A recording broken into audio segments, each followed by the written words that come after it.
I saw 2 secret rulings of how the government has created additional loopholes to spy on you that I'm not even allowed to tell you. These are classified as top secret. Federal and local agencies are running warrantless facial recognition scans on millions of innocent Americans. They're creating a digital footprint of your entire life without a single warrant or even probable cause. We've created this bill called the Surveillance Accountability Act.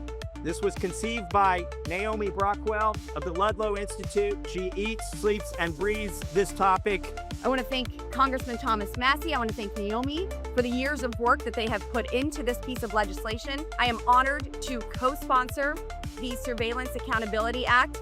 They have failed every single time to present one example of where they have prevented a crime or an act of terrorism by going after American citizens without a warrant.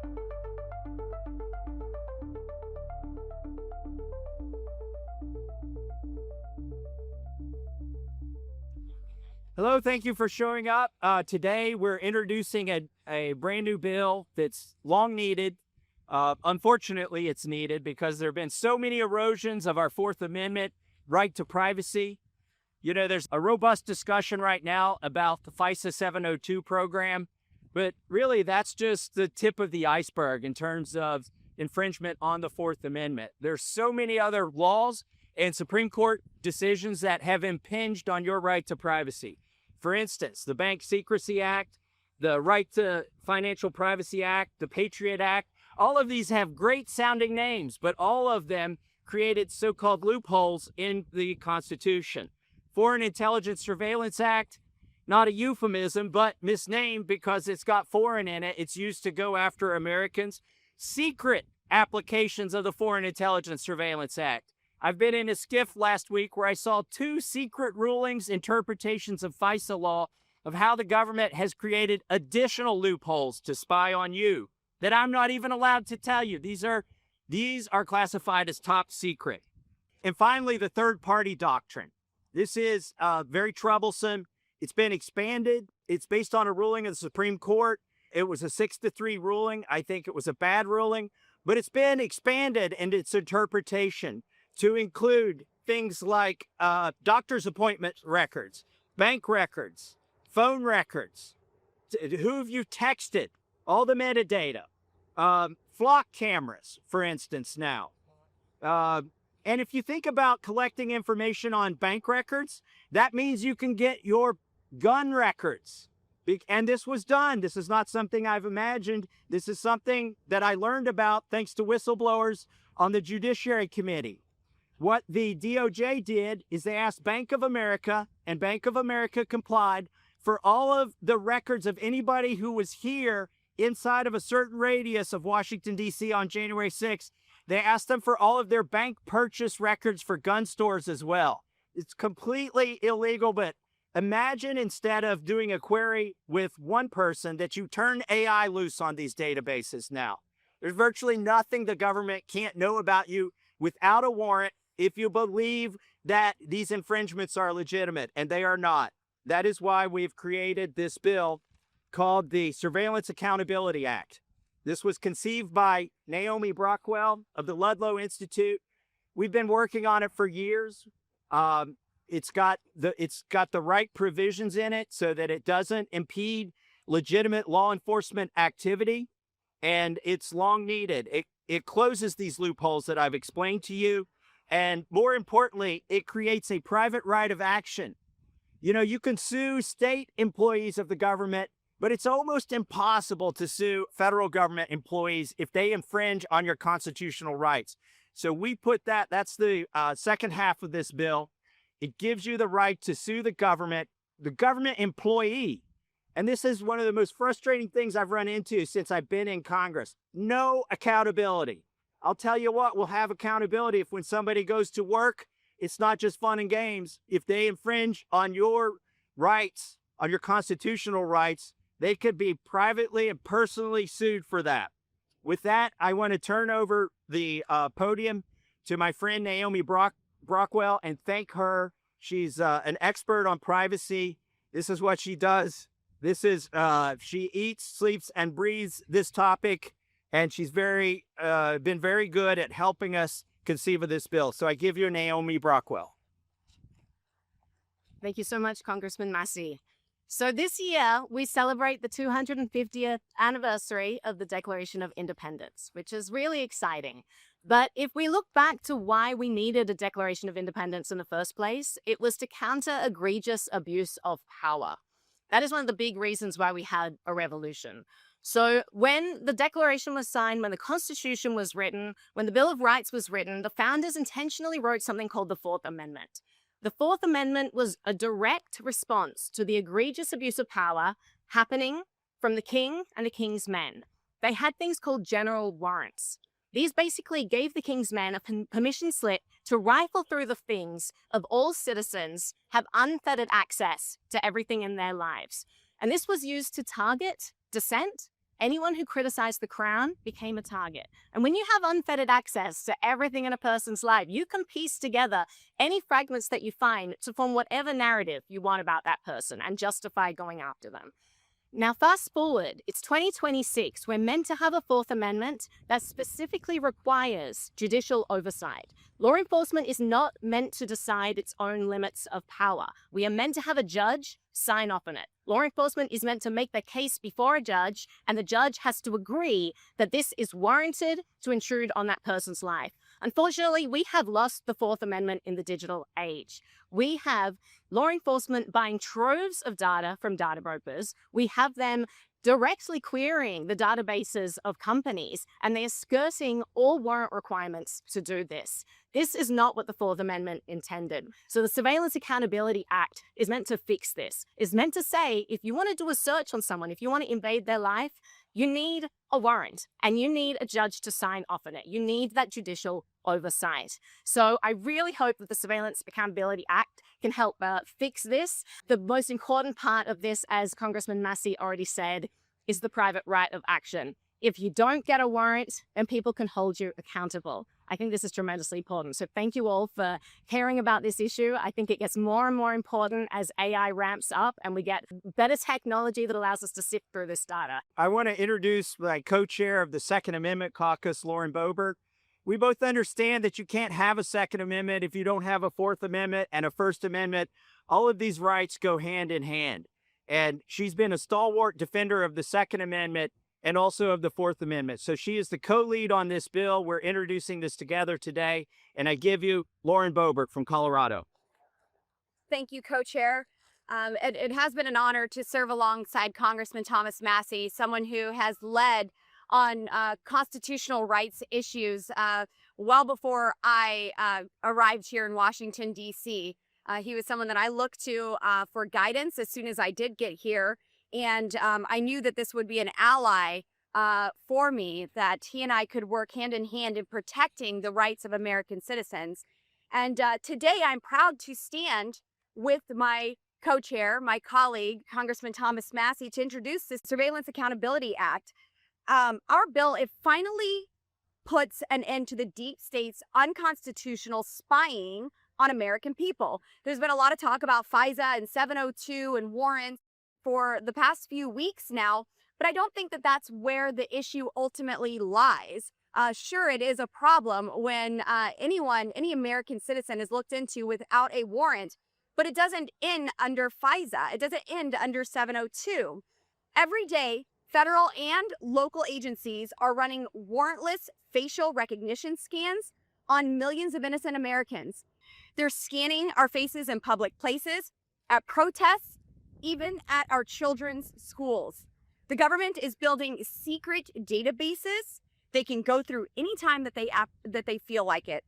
They're blanketing our neighborhoods with flock cameras, and every single one of you should be saying, "What the flock?"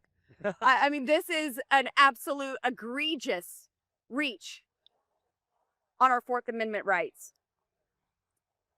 They're creating a digital footprint of your entire life without a single warrant or even probable cause. Your morning commute to work, it's tracked. Dropping off your kids at their soccer practice, that's logged.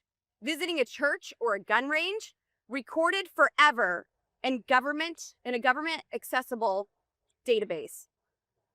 This is happening right now in cities and towns across America. And the federal government is happily buying the data and pressuring local police to share it. That's right. The Fourth Amendment should not be for sale, yet your federal government is purchasing your data from these third-party companies. The Surveillance Accountability Act ends this once and for all. Under our bill, any government-initiated search must be supported by a warrant based on probable cause, just like the Fourth Amendment demands. If the government wants to search you, they go to a judge and prove they have probable cause. That's what our founding fathers intended. That's what every single one of us swore an oath to protect. I've seen firsthand how the surveillance state weaponizes technology against its own citizens. Enough is enough. The Surveillance Accountability Act puts the Constitution back in charge. It protects every American from out-of-touch control of the federal government that thinks it owns your data, your movements, and your life. I want to thank Congressman Thomas Massie. I want to thank Naomi for the years of work that they have put into this piece of legislation. I am honored to co-sponsor the Surveillance Accountability Act, and I urge many more members to join this. In fact, at a FISA roundtable that we had with the speaker and other members last night, I suggested that we put together a surveillance task force and actually move on working to solve these issues that go far beyond FISA and 702. Thank you. Thank you. We'll take a few questions now. Yeah. Caitlin Ham, Colorado Public Radio. Yeah, sorry. So I know you want to. How do you see this bill playing with the FISA negotiation going on with everything else? Would you want to see movement on the bill in concert with negotiations on FISA, or do you see this going on a separate track? I think it's the art of the deal. They're asking for too little right now here on these FISA negotiations. It's mother may I pretty please give us some breadcrumb, some morsel in this FISA reauthorization to give us some hope that we're not being spied on.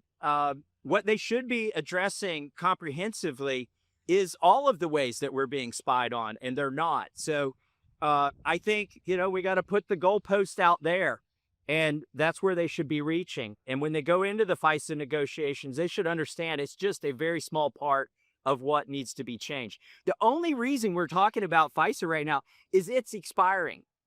And these other bills aren't expiring. Some of them don't have expiration dates. And so it's an opportunity, I think, to talk about all of the bills in the context of this FISA battle right now. Yeah, I think I would say we as members of Congress should act like we're about to lose our country. Like, let's just pretend that we will lose everything if we don't actually take action and get a grip on the overgrown, overreaching federal government. We all came here with a promise to limit the federal government. And the one briefing that we're never going to be offered, as many of you know, we've been pulled into all sorts of skiffs, and we want to tell you all the things that you need to hear that the American public just isn't smart enough to hear. So we have to tell you in secret. And it's always the world is falling apart. Everyone's going to die if we don't do something to reauthorize FISA. But the briefing that you are never going to get, that we as members of Congress are never going to get from any federal agency is, hi, you have given us too much authority. Please take some of it back. They are never going to bring us into a skiff and say they have too much access into your lives, into the American people's lives. And so we are trying to constrain the federal government and limit that access, especially when it comes to the third-party doctrine and warrantless surveillance of American citizens. We have a very small window of opportunity because tech is advancing so quickly, and we have to move pretty fast, because if we get to a state where We no longer have privacy. We will no longer have the self-correcting mechanisms in our society that protect our freedom. We will no longer be able to have investigative journalists. We will no longer be able to have opposition parties. We will no longer be able to have a protest movement. And we know this by looking across the world at all of the countries that have a panopticon already set up. We can look at places like China, where they have no independent media, they have no whistleblowers, they have no dissidents, no protest movement at all. We do not want to become like that. And that is why the Fourth Amendment is so important, because it safeguards that underpinning freedom of society. So we cannot lose privacy in the name of safety, because otherwise, come tomorrow, none of us are going to have safety anymore. The wolf is already going to be inside the gate. So we have to act really fast before we hit that tipping point and become a panopticon. I want to reinforce something that Representative Boebert said. They bring you into these skiffs and they try to pretend they're giving you new information that's not already public. And then after you go in the skiff, they say, well, now you're smarter than your constituents, and so you're empowered to vote against their rights. That is not true. Correct. Everything we receive in the skiff, most of it, is just a whip effort. And if you're the least bit curious and start asking questions in those skiffs, as I have, of the heads of CIA and DNI and DOJ and FBI, if you ask them questions, they have failed every single time to present one example of where they have prevented a crime or an act of terrorism by going after American citizens without a warrant. Yes. Have you guys talked to leadership about whether they would like this on the global vote? Lauren's been talking with leadership about the FISA reforms, but this might be a good one to do a discharge petition on. You know, I stood at this very microphone with my co-chair here, Representative Boebert, backing our discharge petition when others wouldn't. And they said it would fail on the Epstein files, and it actually succeeded thanks to her bravery and 2 other women. And I think we might be able to form the same sort of coalition and force this to a vote. All right, one more question. Matt. Okay. With Free the People. I think Congressman Boebert touched on this, but it strikes me that so many of the issues that you take on and she takes on are Washington insiders versus America. And I don't see this happening just with your colleagues and all of your friends at the FBI and the other agencies. How do we get the American people to beat Washington on this one? We are doing our best to put restraints on the federal government. And I think the discharge petition is a great start. This is something that very well could have enough bipartisan support to actually force a vote on the House floor. And it's unfortunate that we even have to use privileged procedures like that so often. But we have a majority that doesn't always listen to the will of the people. We are continuously voting on suspensions. There was a long stint voting on suspensions on Senate bills when the Senate refuses to budge on anything that we have sent them. They expect us to bend the knee and accept whatever garbage is sent our way by them. They won't take up the Save America Act. And so I think having this discharge petition for the Surveillance Accountability Act could be something that could force this to be made into law.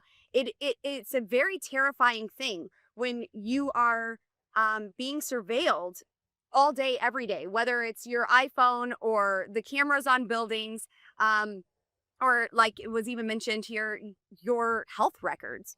There is so much and so much database that is there. It's very terrifying. And so whatever we could do to kind of put the reins on that and force this is a win. I think the best thing we could do is put daylight on it. We're having this press conference in daylight. Last week, they tried to reauthorize FISA at 2 a.m. in the morning, and we had a victory there. We defeated them at 1 a.m. We defeated them at 2 a.m. And finally, the victory we got was a 2-week extension where they would have to come back out in the daylight and discuss this issue. And they hate daylight. So that's what this bill is about.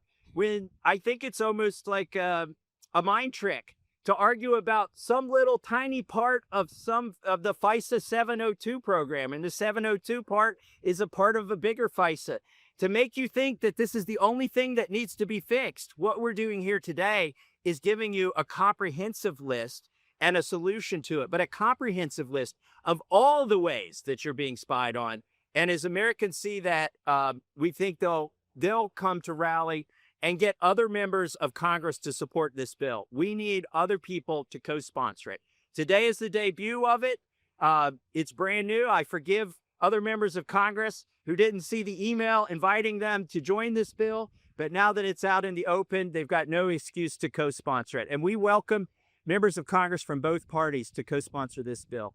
Thank you, and God bless. Thank you.